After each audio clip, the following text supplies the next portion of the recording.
This is Chattanooga Civics. I'm Nathan Bird. This episode is a bit of a rehashing of 3 early episodes covering the basic structure of Chattanooga city government. If you've been listening for a while, this episode will be a good refresher, and if you're new, it should help bring you up to speed. My hope is that this episode can be a good introduction to local government in Chattanooga, a resource that people can return to again and again and share with friends who want to get involved but don't know where to start. So let's dive in.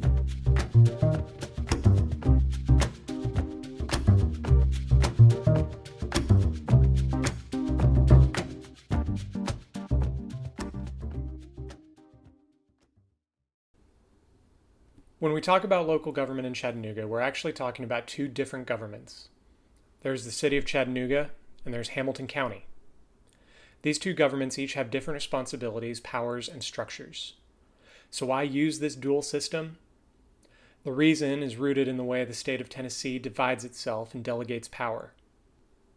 The simplest way to put it is that counties are a subdivision of the state, while municipalities, like cities, are an expansion upon the state. So what does it mean that a county is a subdivision of the state? Well, power in legislation flows directly from the state to the county. The state legislature creates a general policy, and the county is tasked with applying that policy to local conditions. So the state might pass a law establishing a public school system, for example, and it's up to the county government to come up with local laws on how to build, maintain, and manage that school system. The state, when passing a law, provides the general guidelines, and the county applies those guidelines to local conditions. But the powers of the county are quite limited. The county can only exercise powers that have been granted explicitly or implicitly by the state. Municipalities, on the other hand, are an expansion upon the state. Municipalities exist to provide additional services and further or more detailed control over local policy that the state might not want to provide in all areas. But even though cities exercise power above and beyond what the state requires, they still ultimately derive their authority from the state. When a group of people wish to incorporate a city or town, they must go to the state legislature to receive a charter. The charter is a document which establishes the city government and explains very broadly what powers the city government claims and how the government will function. Similar to the Constitution, it is the basis for all laws that the city may later enact. Chattanooga has what's called a home rule charter, which allows the city to pass just about any legislation it likes so long as it does not conflict with federal or state law. That being said, the state regularly prevents cities from enacting certain laws. This is called preemption. Some notable cases of state preemption include the fact that cities are not allowed to set their own minimum wage, they're not allowed to designate themselves as sanctuary cities, they cannot place additional regulations on the possessions of knives or firearms, and they cannot ban plastic bags in grocery stores. It's worth mentioning that it is also possible to form what is called a consolidated metropolitan government. This is essentially a combination of the county government and a city or several city governments in order to provide more consolidated and streamlined services and governance. There are currently only 3 consolidated governments in Tennessee, the most notable being Nashville-Davidson County.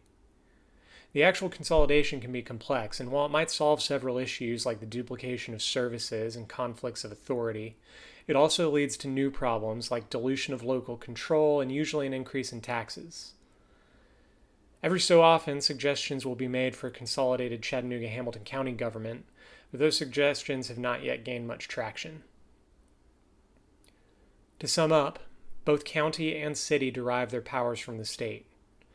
Generally speaking, counties may only do what the state has given it authority to do, while cities may do anything that the state has not prohibited them from doing. So what does this dual government system mean for Chattanoogans? In general, if you live in the city, most political questions go through the city government. The city has its own zoning code, public works department, and fire and police departments, so on. There are a few projects that the city and the county collaborate on, like the Regional Planning Agency and CARTA. However, there are a few key issues that are handled entirely through the county. The 2 that get brought up the most are the school system and the criminal justice system. We'll talk about these more in later episodes, but for now, be aware that the school system is under the jurisdiction of the Hamilton County School Board, and that the Hamilton County courts handle nearly every case in the area except for small violations of city ordinance like parking tickets and zoning code violations. So now you know that the city and county governments each have a role to play. But how are these governments run? Let's start with the city. The city has two primary branches. The city council is the legislative branch. They create all city ordinances. That means street construction and maintenance standards, land use and development regulations, building permits, regulations on alcohol sales, and, I'm not kidding, laws regarding how often your dog can bark. The council is made up of 9 members, each representing a particular district in the city. Council elections are nonpartisan, meaning candidates do not run as a member of any particular party, and there are no party primaries. Council representatives serve 4-year terms, and there are no term limits. The council meets every Tuesday at 3 p.m. for an agenda planning session, and then at 6 p.m. for a business meeting. All of these meetings are open to the public, and they are all available on YouTube the next day. During any given meeting, the vast majority of the agenda will fall into one of 2 categories. The first category is resolutions authorizing purchases, payments, and contracts with various outside entities. These contracts are one-time occurrences, and so are considered resolutions by the City Council, meaning they must only go through one round of voting.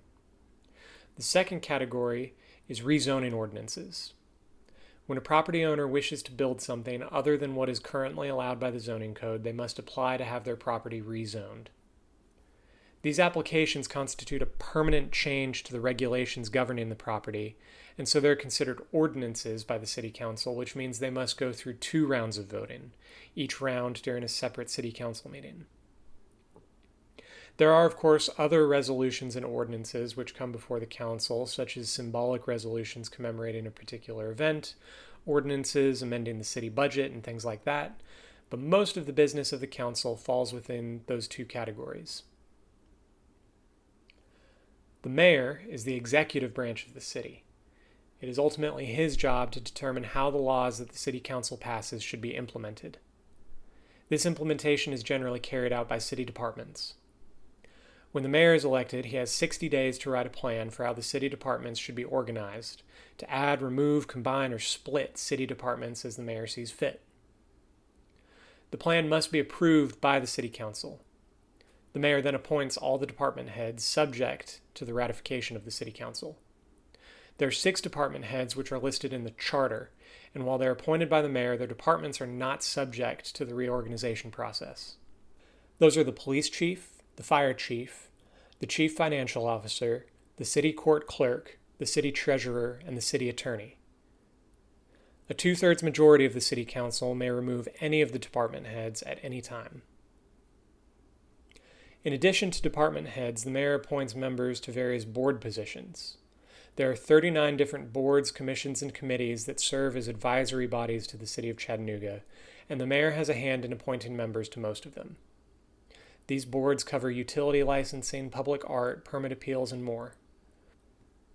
Some of the most recognizable city services are overseen by these boards, such as the library, CARTA, and EPB. Most board positions explicitly require applicants to have certain qualifications, like having a certain amount of experience in a relevant industry, but some are open for anyone to apply. We'll cover some of these boards in more detail in later episodes. The mayor is also in charge of preparing a budget proposal for each city fiscal year. The city's fiscal year is measured from the 1st of July rather than the 1st of January, so it gets a little confusing sometimes. But by law, mayors can prepare the budget however they see fit, but traditionally there has been some sort of public input process. The City Council then has the opportunity to accept, amend, or reject the budget each year. The mayor is elected for a 4-year term in a nonpartisan election and is limited to 2 terms. I want to very briefly cover the structure of the county government as well. It's organized similarly to the city with 9 county commissioners, 1 elected to each district, and a county mayor elected at large, and legislative and executive power being similarly divided. One major difference from the city government is that the county seats are elected on a partisan basis, and each seat has a primary race. It is important to note that, except in rare cases, your city district and county district are probably not the same number. There's also the school board, which I'll cover in more detail in a later episode.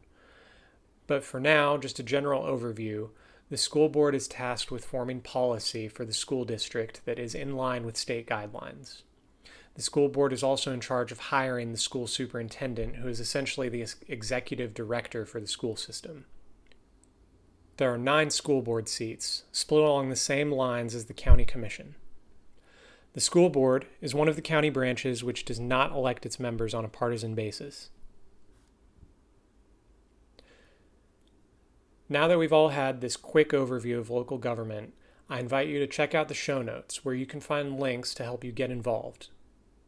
There are links to find out which city and county districts you live in, who your current representatives are, the full list of city boards, the calendar and agendas for both city council and county commission, and more. Take some time to browse through these resources. Make a note of who your representatives are, and maybe even take some time to write them an email. Introduce yourself, let them know what issues are important to you, ask them how you can get involved.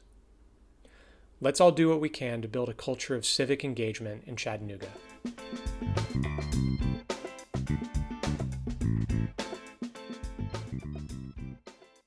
I hope you've enjoyed this episode of Chattanooga Civics. Our music was written and recorded by Kevin MacLeod. If you have any questions or feedback, please send me an email at chattanoogacivics@gmail.com.